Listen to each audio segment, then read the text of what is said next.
La segunda parte de la explicación que veníamos desarrollando. La idea en esta segunda parte es abordar desde la Primera Guerra Mundial hasta el final del segundo conflicto bélico mundial, en 1945. Ustedes después tienen ahí el mundo bipolar, pero eso lo dejaremos para hacer un tercer video explicativo. Decíamos que el conflicto se había desatado en gran medida con el sistema de alianzas que se había trazado entre las potencias europeas, que tenía que ver básicamente con mantener un equilibrio de poder. ¿Por qué? Porque básicamente lo mismo que había sucedido con la paz armada, que no era otra cosa que una carrera armamentística, ¿no? Es decir, con un constante desarrollo tecnológico vinculado a las armas, para que esas armas garantizaran la paz, aunque parezca una contradicción, ¿no? Es decir, que tenía los buques de guerra más grandes. De hecho, por ejemplo, la Marina Británica, que era la marina por excelencia, después de Trafalgar en 1805, la Marina Británica queda prácticamente, al destruir la flota francesa y española, queda como ama o dueña de los mares. Y desde ahí en adelante el poderío, ¿sí? De hecho Napoleón queda confinado, recuerden ustedes, a Europa, después de la destrucción de la marina francesa. Los británicos son dueños de los mares, ahí no hay ningún tipo de discusión. Pero cuando uno analiza, digamos, la carrera armamentística, vamos a ver, inclusive yo creo que en algún momento les he mostrado las imágenes, uno mira por ahí grabados de la época, y si se va un poquitito más atrás, 1870, 1880, la flota de guerra británica es una flota de guerra que todavía en los buques aparecen mástiles, mástiles para las velas, porque recuerden que al principio los buques eran mixtos, ¿cierto? Y que no difieren demasiado de los barcos del siglo XIX. Para cuando uno se corre un poquitito más adelante, 1880, 1890, ya vemos buques de guerra con todas las características de los buques de guerra, podríamos decir hasta actuales, es decir, porque han cambiado en cuanto a los diseños, los motores que impulsan ese tipo de barcos, la potencia de los calibres, el tipo de munición, pero básicamente si uno mira un acorazado o un destructor de la época de antes de la Primera Guerra Mundial, no va a diferir demasiado, inclusive hasta la coloración. Si uno mira los colores que tienen anteriormente, porque muchos barcos todavía se habían pintado con los cascos rojos, negros, parte de la cubierta en blanco. Ya a partir de finales del siglo XIX vamos a ver una transformación importante, donde aparece inclusive los colores, el gris, y un poquito más adelante inclusive las rayas negras, para tratar de mimetizarlo con cortar la figura para que no quede tan clara en el horizonte, ¿no? Entonces, en esa puja de poder entre quién tiene el armamento más grande, la podríamos comparar con el sistema de alianza, donde no solamente hay que enfrentarse con una potencia, sino guarda, porque si vos tenés un problema conmigo, yo tengo una alianza con otros que a su vez van a responder por mí en el caso del conflicto. Entonces esto va a hacer que la escalada del conflicto sea enorme. ¿Por qué? Porque, como decíamos hoy, el polvorín en realidad se da en Sarajevo, un joven serbio asesina al archiduque, y esto, digamos, que es una cosa insignificante, que, digamos, no tiene gran importancia, que es un asunto interno entre el Imperio Austrohúngaro y Serbia, digamos, pero esta situación va a ser un caldero a presión, que va a terminar explotando por un elemento realmente pequeño para lo que va a ser la magnitud del conflicto, ¿cierto?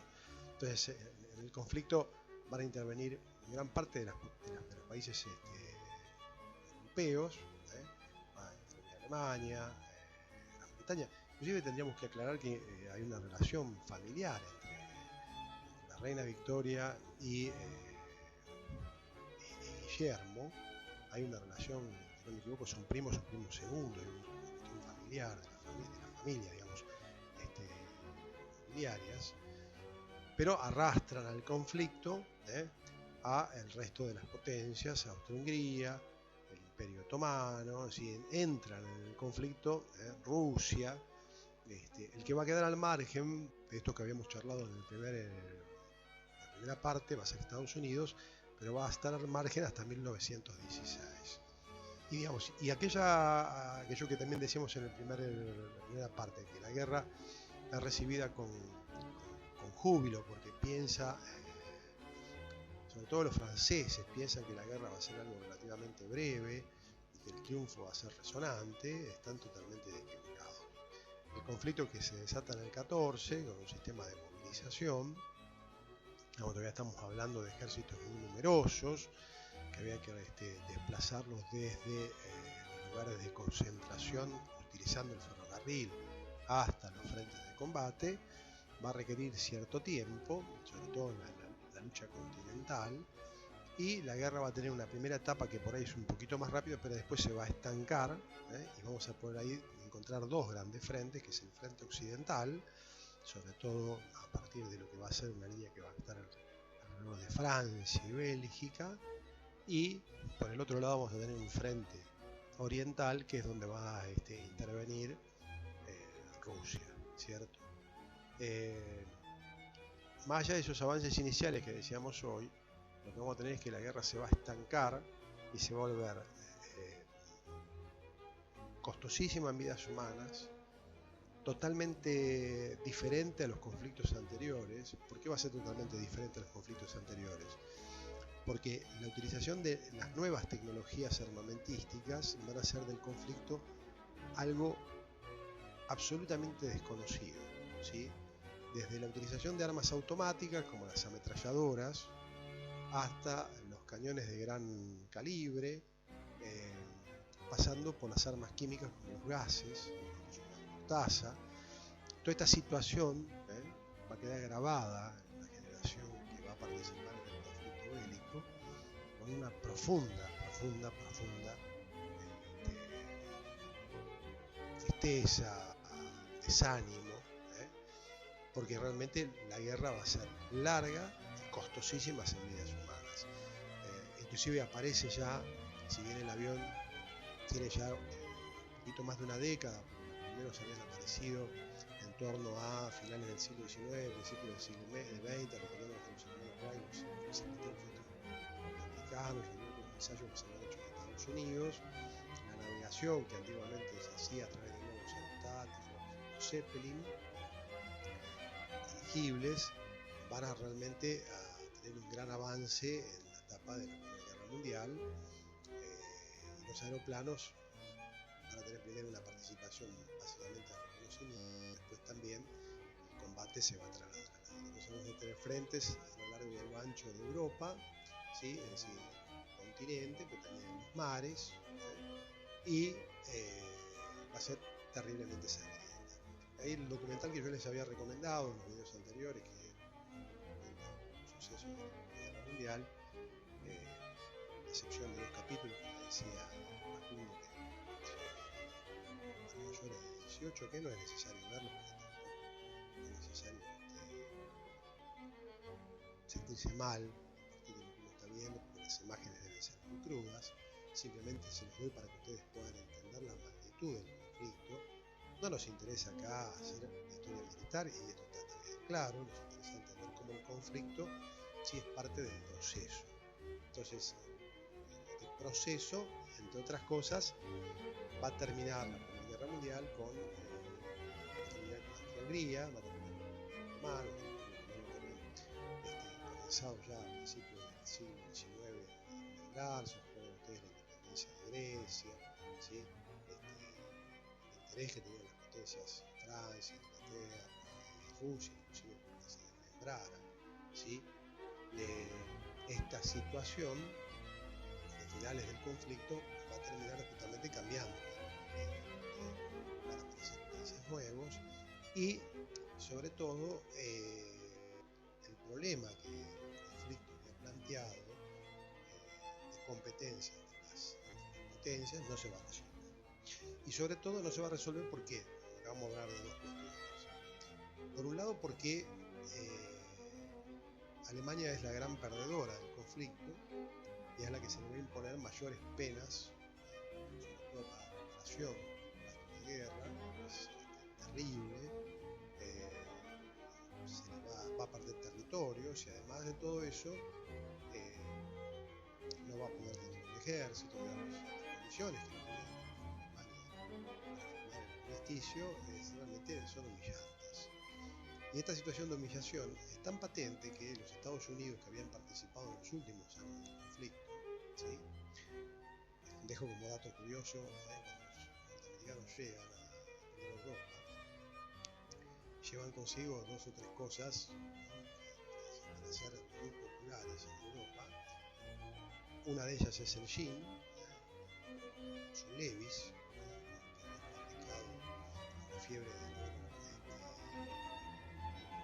incluso judíos, si no me equivoco, que habían migrado a Estados Unidos, que el nombre no es Levis, pero que digamos lo había él cambiado para que fuese más aceptado por la comunidad anglosajona. Es un nombre parecido, el Leap, me parece que es. Y otra de las cosas que van a llevar es la Coca-Cola, ¿sí? Otro elemento que va a llegar a Europa de la mano de las tropas norteamericanas, como dato de color, ¿no? Estados Unidos, el presidente Wilson, que es el presidente norteamericano, un poco ante la situación de la guerra, plantea que las condiciones en las que se sujeta Alemania están bien, y que estas condiciones no van a, digamos, no califican para hablar de mantener la paz o que la paz sea duradera. Por el contrario, son tan humillantes que lo único que están haciendo es generar que con el tiempo el conflicto vuelva a aparecer. Y de hecho, no se equivoca, aparece la Sociedad de las Naciones como una necesidad, digamos, puesta de manifiesto por las potencias para que haya un árbitro que de alguna manera pueda ser el lugar donde resolver las cuestiones sin llegar al conflicto bélico, pero vamos a ver que la Sociedad de las Naciones no va a dar ningún resultado, y de hecho el mismo lugar, como dato curioso, el mismo lugar donde se firma el armisticio, la rendición de Alemania, que es un vagón de ferrocarril en Versalles, en Francia, en ese mismo lugar Hitler, 20 años después, hace firmar un poquito más, hace firmar el armisticio y la rendición de franceses. Entonces, fíjense hasta dónde Wilson, cuando el presidente Wilson, cuando dice las condiciones son humillantes, estamos obligando a Alemania a pagar realmente los costos de una guerra, es terrible. De hecho, la situación económica en la que queda Alemania es tan triste, tan terrible, una hiperinflación galopante, que la desesperación permite que aparezcan dos cosas. La desconformidad, el descontento de la población permite que aparezcan dos cosas. Por un lado aparece desde Rusia, en la revolución del 17, que era un poco plasmar las ideas de Marx, aquel alemán que en el siglo XIX había escrito, ¿sí?, Capital, y que tenía que ver básicamente con un poco un planteo vinculado a las condiciones en que estaban los más humildes, los obreros. Van a encontrar rápidamente un lugar propicio a estas ideas, sobre todo en la gente desocupada, los que sufrían una crisis económica en Alemania. Las ideas que se habían plasmado en la Revolución Rusa del 17 van a cruzar fronteras y se van a encontrar en Alemania rápidamente. Y por el otro lado, allá a partir de la década del 20 va a haber otro grupo que va a estar totalmente enfrentado a las ideas marxistas, las vamos a llamar así, ¿no?, las ideas de Marx, que va a ser lo que después van a tener en esta década del 20 muchísima participación en Italia y en Alemania, que son los fascismos, ¿no? Es decir, estas ideas que se oponen al comunismo, que hablan de un Estado muy potente, muy poderoso, digamos, con líderes que son preclaros, y que de alguna manera van a encontrar en el comunismo la figura que hay que combatir, ¿cierto? Entonces la figura de Hitler surge, igual que la de Mussolini, surge a la sombra de los rescoldos de lo que el conflicto bélico había dejado. Bueno, no nos va a alcanzar, vamos a tener que hacer un tercero para hablar un poquito del mundo entre guerras y de la Segunda Guerra Mundial. Hasta la próxima.